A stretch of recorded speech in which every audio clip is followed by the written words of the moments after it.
Salut les crypto lovers, c'est Will Tamer, il est 20h et c'est l'heure du journal du crypto. J'espère que vous allez bien. Alors le titre du jour c'est Uniswap, Airdrop, Ethereum, Tezos, Polkadot et iExec. Les news, cela avance du côté d'Ethereum. France, Tezos sélectionné par une grande banque pour tester la CBDC. Polkadot continue son développement et crée une trésorerie pour les développeurs. France, iExec sélectionné par la Commission européenne pour le projet On2Chain. En bref, on parlera de Uniswap, on parlera de Kraken, on parlera de l'Inde, du Bitcoin et on parlera de MicroStrategy. Allez, c'est parti.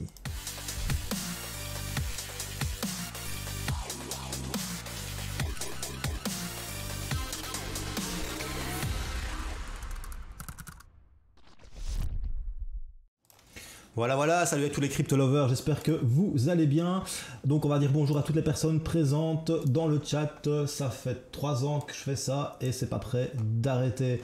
Alors on va commencer avec... Attendez parce que... je pop-up chat, user list. Salut à mon petit Xaltok, salut à Sensi, salut à la petite Edawang de mon cœur, salut à Xu, salut à G2B, salut Lian, Crypto50, à R547, à Sébastien, à Sonicomi, à Fred 2800, salut à Lolo1918, à BTX Albert, à Edvant, à moi Alex, à Eric21, à Simon Q et salut à tous les crypto lovers qui me regardent en différé sur YouTube. Ici en live, ça se passe sur Theta TV. Theta TV, c'est une plateforme blockchain, crypto-monnaie. Tu regardes le en direct et tu gagnes de la crypto-monnaie qu'on appelle le T-Fuel. Je fais mes lives ici exclusivement. Tu trouveras le lien dans les commentaires. J'épinglerai ça pour les personnes qui se trouvent sur YouTube. Les personnes qui regardent sur YouTube aussi, n'hésitez pas à participer dans les commentaires, à répondre aux petites questions que je vais vous poser en même temps que je fais les news. Voilà, allez, j'espère que vous allez bien. Salut mon petit Lolo. Moi j'ai la pêche et l'abricot. Ouais, j'arrive à tenir une vidéo par semaine et ça c'est vraiment top. On va commencer par la première news du jour. La première news du jour, c'est Culture Crypto. Monsieur TK a sorti sa nouvelle vidéo. Je vous conseille d'aller la voir. C'est sur Celsius Network. C'est un revenu passif jusqu'à 20% en crypto-monnaie. Tu bloques tes bitcoins sur Celsius et tu obtiens tous les mois un reward ou toutes les semaines, je ne sais plus exactement, et franchement c'est super bien. Il t'explique ce qu'est le lending. Encore une fois, une super vidéo de Monsieur TK mise sur Culture Crypto. Pour l'instant, je vous avoue qu'avec Culture Crypto, j'ai pas trop le temps avec mon boulot où je fais 60 heures semaine, mais petit à petit, j'espère pouvoir réécrire des articles et relancer le site internet. Mais voilà, j'ai toujours Monsieur TK qui me fait ses vidéos, enfin qui poste ses vidéos sur le site. Donc bien évidemment, j'en parle pour toute la communauté. N'hésitez pas à aller voir la vidéo, je viens de vous mettre le lien dans le chat. Alors après ça, on va commencer par les news, et la première news c'est cela avance du côté d'Ethereum. Alors qu'est-ce que j'entends par cela avance du côté d'Ethereum? Mais c'est pas compliqué, regarde ici. La première partie d'Ethereum 2.0 est officiellement soumise à réflexion et surtout lancée. Après des mois de retard, Ethereum 2.0 est presque prêt pour sa première étape car Ethereum est enfin mis dans les tuyaux. C'est pas encore lancé, mais pour la première étape. Le développeur principal, Danny Ryan, a soumis une proposition pour la première phase et la plus critique d'Ethereum 2.0, le rapprochant de son lancement. Donc, on est de plus en plus proche du lancement de la blockchain Ethereum et ça, c'est très bon pour Ethereum, surtout que la DeFi prend de plus en plus de place sur Ethereum, prend de plus en plus de transactions et du coup la blockchain est de plus en plus lente et les frais sont de plus en plus coûteux. Conclusion, j'espère que Ethereum 2.0 va arriver avant la fin du monde, ça fait quand même depuis 2017 qu'on en parle, donc voilà, ce serait vraiment sympa que ça continue à arriver. Alors la proposition est baptisée Serenity Phase 0 et elle est responsable de la mise en place du très attendu mécanisme de consensus de preuve de participation, le Proof of Stake. Qu'est-ce que le Proof of Stake? Pour ceux qui ne savent pas, c'est une méthode pour valider les transactions sur le réseau Ethereum. Tu as un wallet, tu gardes tes Ethers sur ton wallet et des transactions passent par ton wallet et tu gagnes un reward. Tu fais du Proof of Stake, du staking. Voilà, c'est ça le Proof of Stake. Mais c'est une manière... En fait, le Proof of Stake, c'est une manière de valider des transactions différentes de le Proof of Work qui se passe plus pour le Bitcoin et Ethereum. Pour l'instant, le Bitcoin, c'est du Proof of Work, la preuve de travail. Il y a un travail qui est fait derrière. Tous les ordinateurs calculent des algorithmes et des calculs gigantesques, tout simplement. Et du coup, ils fournissent un travail et en échange, ils obtiennent du Bitcoin. Et bien, le Proof of Work of Stake, c'est la même chose, sauf qu'en fait, tu gardes des crypto-monnaies sur ton wallet et il y a des transactions qui passent par ton wallet et qui sont confirmées et du coup tu gagnes un reward. C'est la même chose que le Proof of Work mais beaucoup moins énergivore. Donc pour moi c'est une très bonne nouvelle pour Ethereum 2.0. Est-ce que nous allons voir Ethereum 2.0 avant la fin 2021? Là est la question. Je ne sais pas ce que vous en pensez. Dites-moi un petit peu dans les commentaires sur YouTube et dites-moi un petit peu dans le chat si vous voulez sur Theta ce que vous pensez. Est-ce que Ethereum 2.0 est attendu pour 2020 ou alors on peut encore entre 2021 voire 2022? Voilà, donc ça c'est la petite news pour Ethereum. Alors cette semaine aussi, il y a une grosse news qui est arrivée pour la France et ça c'est Tezos qui a été sélectionné par une grande banque pour tester la CBDC, donc la crypto officielle des banques. Et c'est Nomadic Labs qui met un document à jour. Et dans ce document, c'est en anglais, hein, donc je vais un peu t'expliquer ce qui est écrit dans ce document. Il dit que Tezos a été sélectionné par la Société Générale afin de forger la Central Banking Digital Currency Experiment, donc le projet expérimental de banque centrale, de monnaie d'une banque centrale digitale. Et ça c'est quand même plutôt lourd, hein. C'est quand même du très très bon pour Tezos.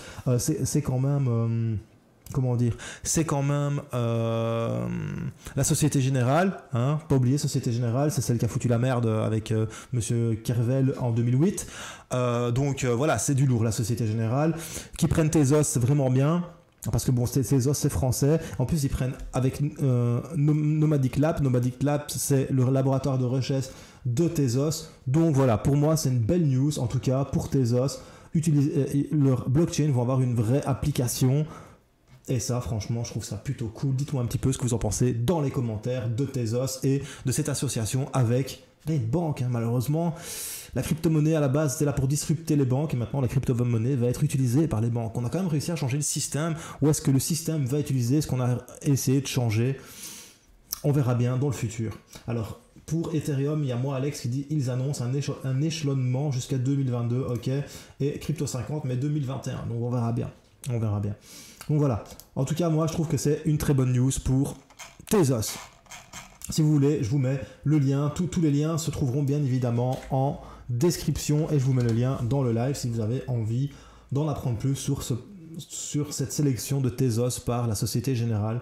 Perso, je trouve que c'est du bon. Allez, après on va passer à la news suivante. La news suivante, c'est Polkadot. Donc Polkadot, pour ceux qui ne savent pas, c'est une toute nouvelle blockchain. Enfin, toute nouvelle, ça fait 3 ans qu'elle existe, mais c'est tout nouveau, qu'elle est sur les marchés. C'est une blockchain qui fait de j'ai du mal avec ça, interblockchain. Ça veut dire qu'elle relie les blockchains entre elles.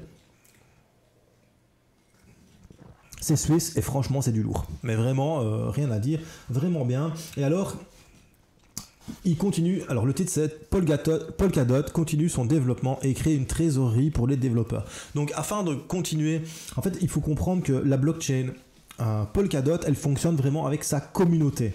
Hein, c'est vraiment une blockchain communautaire.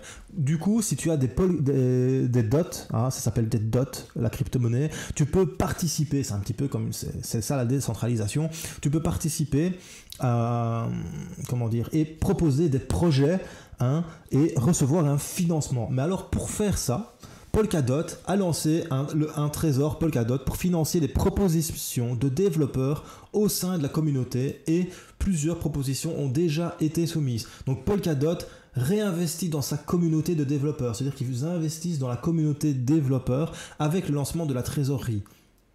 Le pool financera autant de nouveaux projets communautaires que possible. Donc, si vous voulez lancer des projets crypto-blockchain sur la blockchain Polkadot, il suffit d'avoir 500 Polkadot, hein, que vous mettez, ça c'est expliqué dans l'article, donc il suffit d'avoir 500 dots que vous mettez en freeze, hein, si vous voulez, que vous mettez en freeze, et du coup ils étudient votre projet. Si votre projet est pris, ils vous rendent vos 500 dots plus l'argent qui est mis à disposition pour développer votre projet. Si le projet n'est pas pris, ils vous rendent vos 500 dots. Pourquoi est-ce qu'ils demandent 500 dots comme ça en sécurité? Mais pour pas que justement il y ait plein de personnes qui créent des faux projets, hein, et qu'il n'y ait pas trop de scams, et qu'on ne perde pas de vue que le but est de faire avancer la blockchain. Alors les propositions pour recevoir un financement peuvent être soumises par n'importe quel détenteur du token natif de Polkadot et seront approuvées en fonction de leur capacité à donner une traction au réseau, hein. Les propositions peuvent porter sur le déploiement de l'infrastructure, les opérations de sécurité de réseau, les dispositions de l'écosystème, le développement de logiciels, les activités marketing et les événements communautaires et de sensibilisation. Ça veut dire que moi, Wiltemer, si j'ai envie de faire une vidéo sur Polkadot et que je possède des dots, je leur envoie mes dots dans un smart contract, je leur dis voilà, moi j'aimerais bien faire plusieurs vidéos sur Polkadot pour faire la promotion de la blockchain, parce que je trouve que c'est une blockchain qui est géniale. S'ils sont d'accord, ils me rendent mes 500 dots. S'ils ne sont pas d'accord, ils me les rendent aussi. Mais s'ils sont d'accord, ils financent mes vidéos, donc pour faire de la promotion de la blockchain. Et ça, je trouve ça plutôt sympa. Ce n'est pas uniquement que des développeurs qui vont coder derrière. Non, c'est vraiment toutes les personnes qui ont envie de promouvoir et d'améliorer la blockchain Polkadot. Donc le Trésor soutiendra également les efforts de la communauté tels que la traduction de documents, la création de contenu lié à Polkadot, les vidéos éducatives et le soutien général de la communauté. Alors, les propositions doivent être soumises sur la blockchain Polkadot. Donc, ta proposition, tu dois la soumettre sur la blockchain.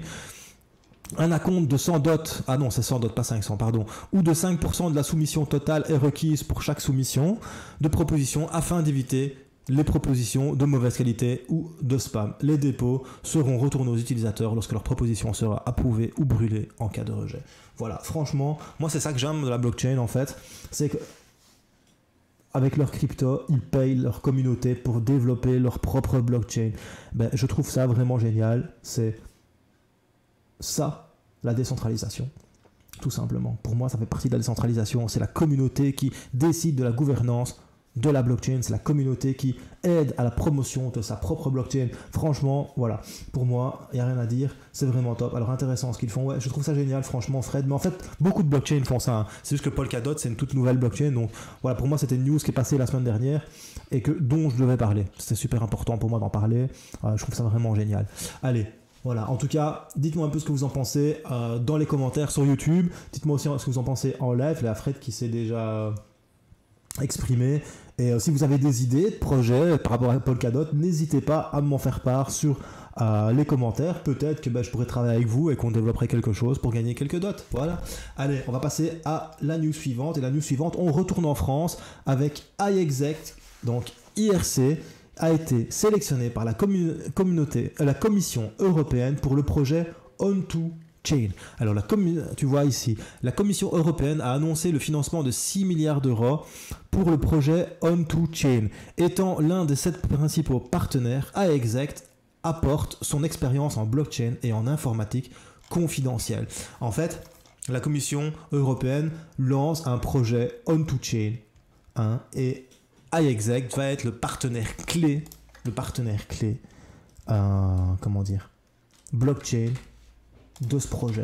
Alors tu me fais, ouais, mais c'est bien de me parler de ce projet, mais c'est quoi ce projet? Mais bien évidemment que Wiltemer, c'est bien, il aime bien expliquer les choses. Donc, du coup, j'ai fait un peu mes recherches et le projet On2Chain, c'est quand même quelque chose de plutôt sympa. Et surtout, il y a plusieurs mots qui m'ont fait sourire et qui m'ont dit ah, la blockchain commence à rentrer dans la sphère étatique et dans la sphère traditionnelle. Alors, qu'est-ce que On2Chain? On2Chain, c'est un nouvel écosystème logiciel pour une gestion des connaissances ontologiques fiables, traçables, parce que la blockchain, c'est la traçabilité à tous les égards, et transparente, parce que la blockchain, c'est transparent, hein. C'est ça la blockchain. La blockchain, tout est vérifiable en permanence par quiconque. Tu peux tout vérifier. Tu peux checker n'importe quelle transaction, même celles qui ont été faites il y a 10 ans. Alors, le projet NGI On2Chain permet aux innovateurs Internet de développer des solutions de gestion des connaissances basées sur la blockchain. qui font partie de sa nouvelle suite de protocoles et de son écosystème logiciel. En utilisant On2Chain, une variété de nouvelles applications peuvent émerger dans des domaines tels que le web et les médias sociaux fiables, le crowdfunding fiable, des services fiables, des réseaux sociaux en ligne décentralisés et non supervisés comme Facebook et consorts et d'autres domaines d'application. Franchement, quand tu te dis que la Commission européenne se lance là-dedans, tu te fais c'est cool. Ça veut dire que la blockchain commence enfin à résonner dans les sphères étatiques.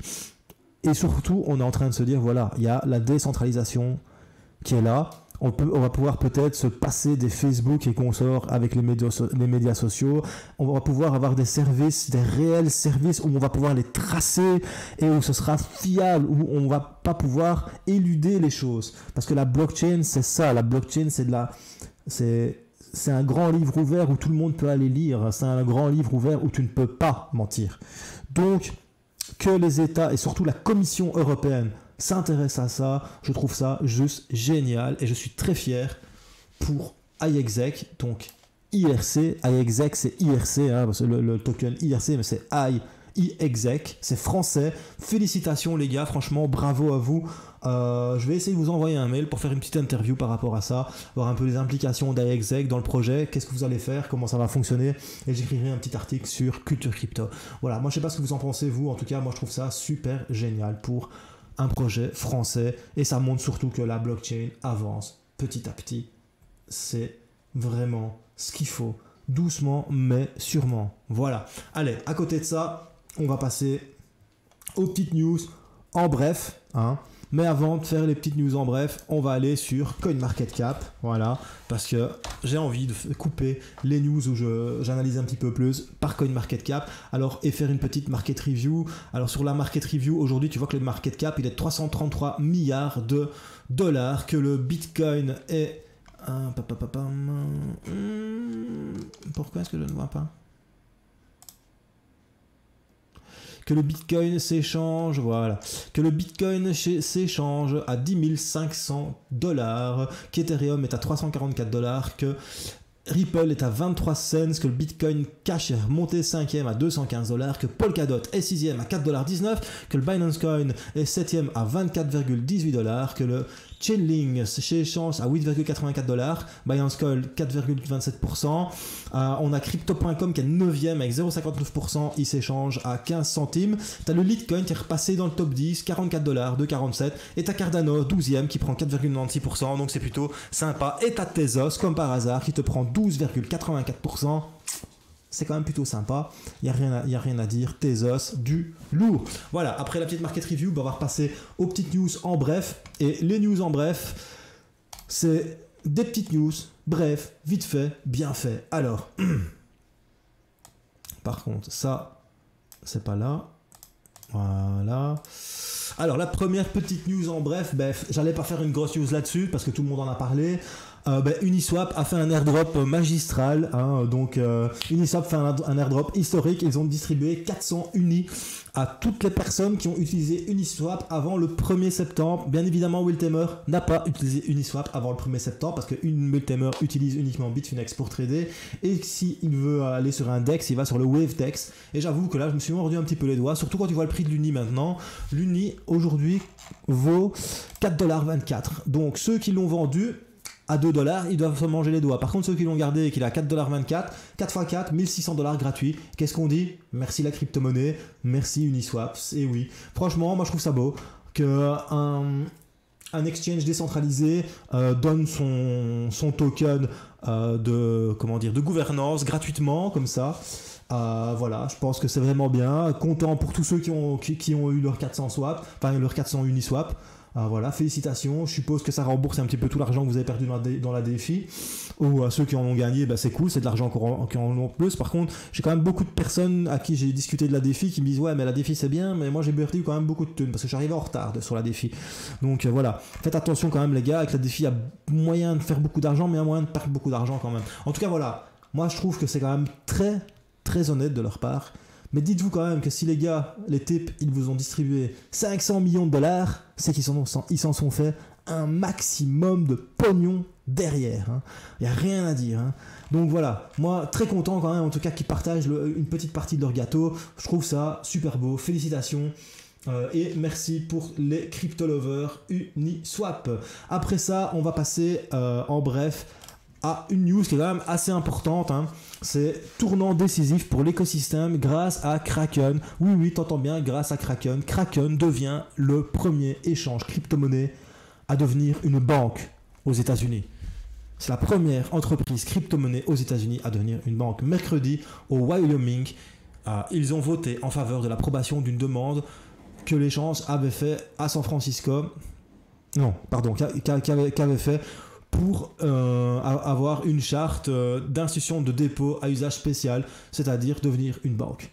En devenant une banque, nous obtenons un accès directement à l'infrastructure de paiement fédérale et nous pouvons intégrer de manière plus transparente les options bancaires et de financement pour les clients, déclare David Kiniski, directeur général de Kraken. En tout cas, c'est un tournant pour l'écosystème crypto. Qu'un échange crypto-monnaie devienne une banque aux États-Unis, les gars, c'est aux États-Unis, c'est pas rien, n'oubliez pas la SEC, la FED, et voilà, c'est très très chaud. Donc, c'est vraiment pour moi une très très bonne news encore et du bon pour l'écosystème. À côté de ça, en Inde, tu vois qu'en Inde, elle fait un pas en avant, deux pas en arrière. L'Inde a déclaré qu'elle se préparait à de nouveau interdire le trading de crypto-monnaies. Elle a déclaré ça à Bloomberg. Donc l'Inde serait en train d'interdire le commerce des crypto-monnaies. Le cabinet fédéral devrait bientôt discuter d'un nouveau projet de loi avant de le transmettre au Parlement, ont déclaré à Bloomberg des personnes proches du dossier, alors que le gouvernement explore les utilisations possibles de la blockchain pour gérer les registres fonciers, la chaîne d'approvisionnement de médicaments pharmaceutiques ou les registres de certificats éducatifs. Il contre le commerce de la crypto-monnaie. Et ça, c'est assez paradoxal. Donc on embrasse la blockchain pour te surveiller, exactement, parce que la blockchain c'est le meilleur Big Brother. Par contre, on chasse la crypto-monnaie parce qu'avec la crypto-monnaie, tu es ta propre banque et tu n'as plus besoin des institutions centrales des pays. Du coup, ils protègent leur petit pouvoir. C'est tout à fait logique, c'est ça les États. Il ne faut pas rêver les gars, les banques vont pas disparaître, c'est la crypto un jour qui disparaîtra.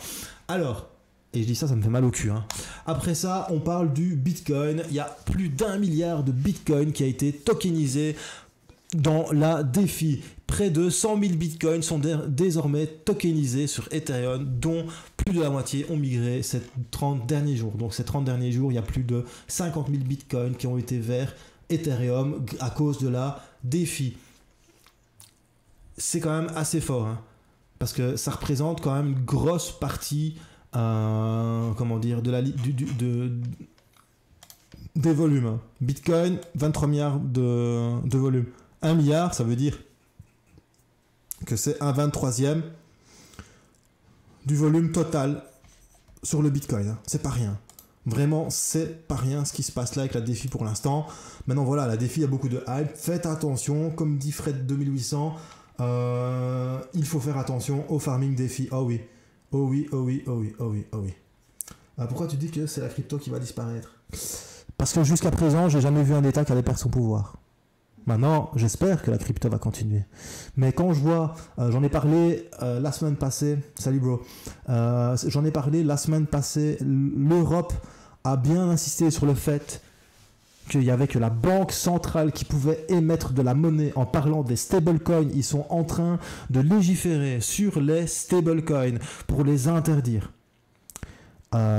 Si tu n'as plus de stablecoin et qu'on t'interdit l'achat de bitcoin avec des euros, je sais pas comment tu vas faire pour utiliser tes bitcoins. Maintenant, je ne dis pas que les cryptos vont disparaître, mais elles ne seront pas comme nous, on le rêve depuis 2016, 2015, 2014. Nous, on veut que les banques disparaissent, tout simplement. Mais les banques ne disparaîtront pas.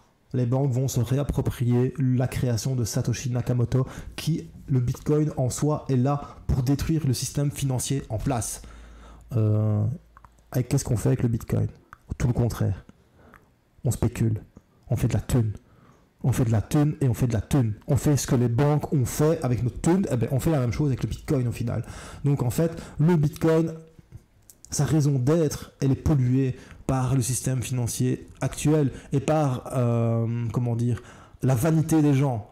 Voilà, parce qu'un bitcoin égale un bitcoin. Tant qu'un... Voilà. En même temps, tu as Alex qui l'écrit, juste quand je le dis, un bitcoin égale un bitcoin. Tant qu'un bitcoin, ça vaut du dollar ou ça vaut de l'euro, tu n'auras jamais un bitcoin vaut un bitcoin. Voilà.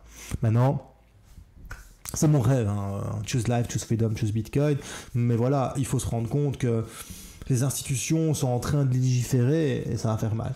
Donc voilà, là c'était en bref, pour l'instant on est sur le Bitcoin qui est tokenisé à 1 milliard de dollars dans la défi, c'est plutôt sympa. Dernière petite news en bref, MicroStrategy investit plus de 175 millions de dollars supplémentaires dans Bitcoin, poussant leurs avoirs à 425 millions de dollars en Bitcoin. Alors, il faut savoir que MicroStrategy, c'est une société américaine, mais une société qui existe depuis des dizaines d'années, et elle publie un formulaire K8 informant la SEC et le public que la société pourrait augmenter ses avoirs en Bitcoin au-delà de l'investissement initial de 250 millions de dollars au mois d'août.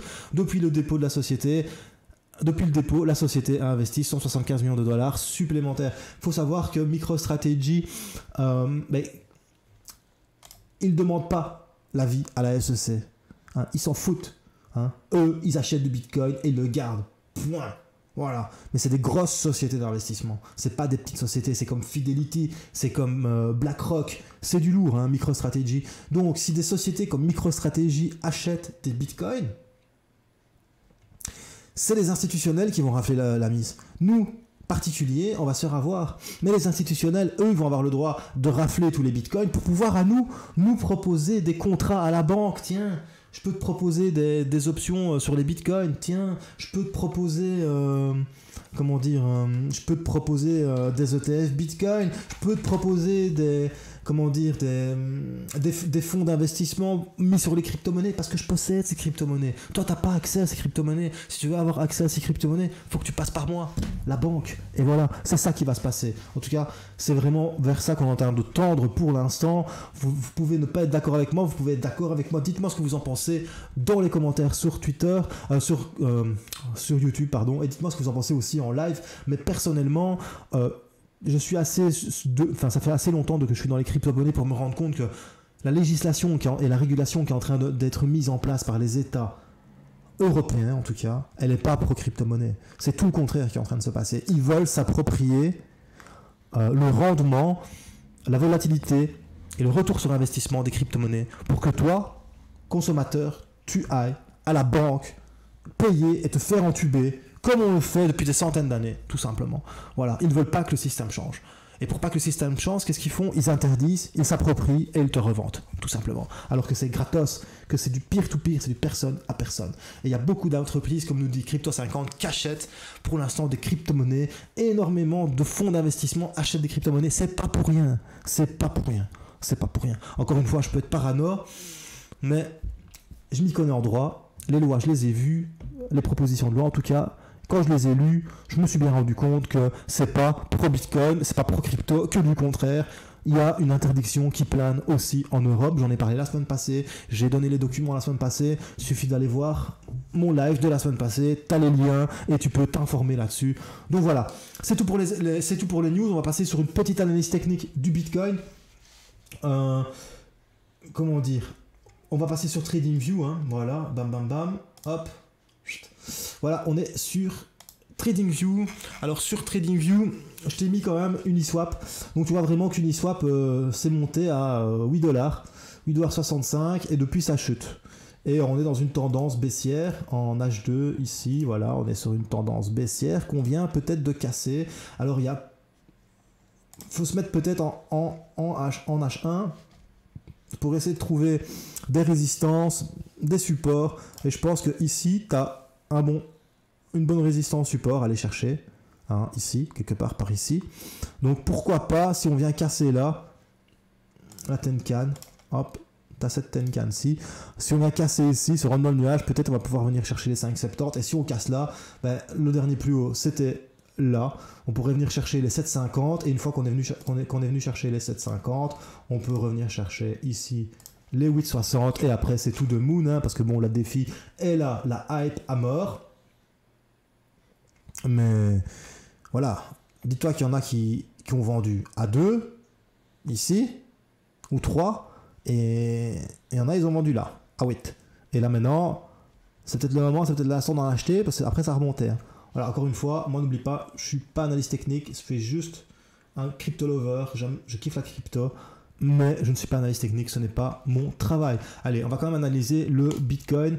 Le Bitcoin, ben, là ici, ben, j'avais mon trade, hein, j'étais rentré en long ici, j'ai fait un premier TP, deuxième TP touché, hop, on est revenu, on a refait un haut ici à 11100, mais tu vois vraiment que ça s'est dégradé, on a traversé le nuage, et puis bam, hop, ça a chuté. Et là, on est en train de reprendre petit à petit, mais ça pue quand même, le petit rebond qui pue. Ça va peut-être toucher ici la SSA en H1, et puis ça va peut-être repartir et revenir sur les 10 127 $. Je vais me remettre en 2 heures, je vais te montrer un peu. Oh, par contre, c'est pas sur celui-ci. Voilà. Donc ici, tu vois vraiment que où on était ici, quand tu relis les minimums, tu vois qu'en fait on était en train de refaire une courbe ascendante. Tu vois vraiment qu'on a atteint un plat et après c'est remonté jusqu'ici, et que entre temps tu as les maximums qui ont monté, et puis après tu vois vraiment une décroissance dans la hausse des maximums, et badaboum, à partir de là tu vois vraiment que c'est comme ça. À partir d'ici, hop, quand on a atteint le plat, généralement moi c'est ce que j'aime, hein, j'utilise beaucoup les arcs. Quand tu atteins le plat, généralement tu as un retournement de tendance.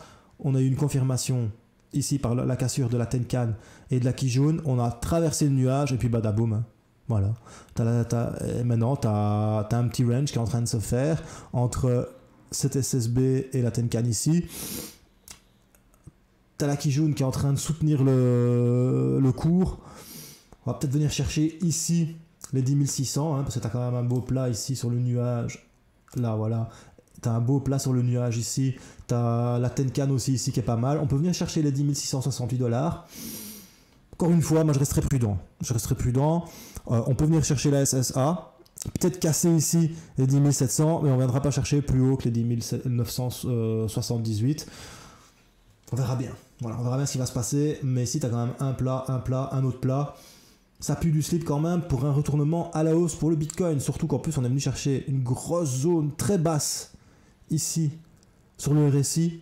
On va voir ce qui va se passer. Maintenant, je peux te mettre ça en daily. Voilà. Donc en daily, hop, en daily les arcs, ça ne sert à rien. En daily, ben, on a essayé, tu vois bien qu'ici, pendant une semaine, tu as la Tenkan, tu vois, tu as la Tenkan ici, ben, qui a tenu le cours, en fait.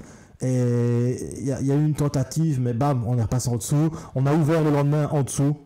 Chute. Cassure SSA. Chute. Il y a cette petite résistance ici, là, qui a tenu. Tu vois vraiment ici les bougies, ben, c'est le prolongement. Et maintenant, c'est en train de rebondir, mais c'est léger. Quand tu vois la chute de hier et quand tu vois là, c'est vraiment léger. Donc moi, je m'attends à quoi? Je m'attends à une chute au moins jusqu'aux 10 200, voire les 9 900 $. Voire les 9 900 $. Voilà. Encore une fois, moi, voilà. Si je dois viser un short, ben, mon short, c'est pas compliqué. Mon short, ça va être ça. Comme ça. Hop. Je viens là. Demain matin, je peux faire ça peut-être en short, voilà, tout simplement. Mais je viendrai pas. Pourquoi ça? Là, parce que ici il y a la SSB, tu vois, qui joue résistance. Donc j'essaie, voilà, je me mets sur la SSB, je mets le stop loss à l'autre SSB, donc il y a un palier ici, tu as un deuxième palier là. Et alors, mon TP, ben, j'ai un premier TP qui va se mettre à 10 192 $ et un deuxième TP qui se mettra à 9 923 $ en short pour faire 5,24%. On verra ça fin de semaine, les amis, ensemble. Voilà, c'était tout pour l'analyse technique du Bitcoin. C'était Will Tamer pour un journal du crypto. N'oublie pas, maintenant c'est une fois semaine. Théoriquement c'est le lundi, mais pour le moment je travaille souvent jusqu'à 20h le lundi, donc je le fais le mardi, mais normalement c'est le lundi. Cette semaine il n'y a pas eu d'article d'analyse technique d'El-Rachistico pour Culture Crypto parce que pour l'instant j'ai pas trop le temps. Donc voilà, pour moi le Bitcoin, wait and see, comme nous met Fred 2800.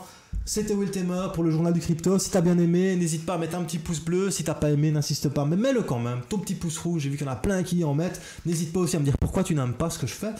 Comme ça, je peux m'améliorer. Hein, voilà. Mets des commentaires un maximum. Pour tous ceux qui sont encore sur le live, après on va faire le petit tirage au sort des giveaways. C'était Will Tamer et surtout, n'oublie pas, choose life, choose freedom. Et choose Bitcoin. Peace, my bro.